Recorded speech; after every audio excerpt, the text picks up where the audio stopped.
Selamat pagi, siang, sore, Pak Makmur, dan juga teman-teman dari K4. Perkenalkan, saya Shalom Felicia Sianota Barat dari Teknik Industri 2023 di kelas K403. Pada kesempatan kali ini, saya akan mempresentasikan tugas individu keempat dengan topik toksikologi di tempat kerja, khususnya mengenai bahan kimia hydrochloric acid atau HCl asap klorida.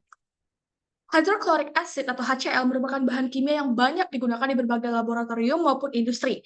Data dan informasi mengenai bahan ini dapat kita peroleh dari Safety Data Sheet atau SDS yang diterbitkan seperti Sigma Aldrich. Melalui SDS, kita dapat memahami karakteristik, bahaya, serta cara penanganan bahan secara aman dan bertanggung jawab. Nah, secara identifikasi, HCl memiliki rumus kimia HClAQ dengan nomor CAS, nomor EC, dan juga konsentrasi larutan sekitar 30 hingga 50% dalam air. Bentuk HCl berupa cairan jernih hingga kuning muda dengan bau tajam yang sangat menyengat. Jadi, secara visual, ia tampak tidak berbahaya, tetapi sifatnya sangat korosif dan reaktif. Lalu, bagaimana fungsi dan penggunaan dari HCl itu sendiri? HCl bersifat sangat korosif terhadap logam, kulit, dan jaringan hidup.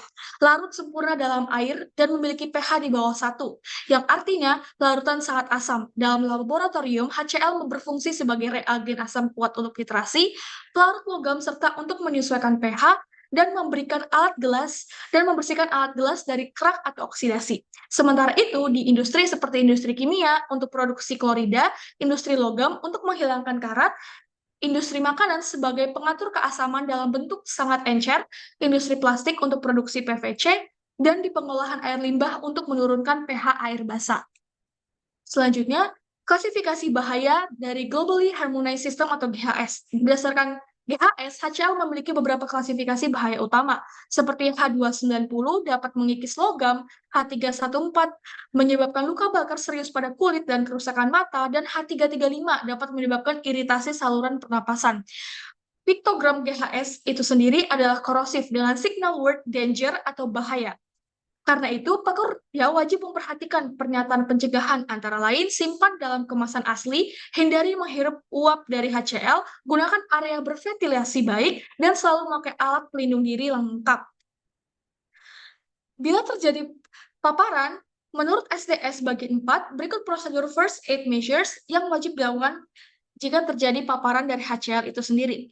Jika terhirup, segera pindahkan korban ke udara segar dan hubungi dokter. Jika mengenai kulit, lepaskan pakaian terkontaminasi dan bilas dengan air mengalir selama 15 menit. Jika mengenai mata, bilas banyak air sambil membuka kelopak mata dan segera ke dokter mata karena berisiko menyebabkan kebutaan.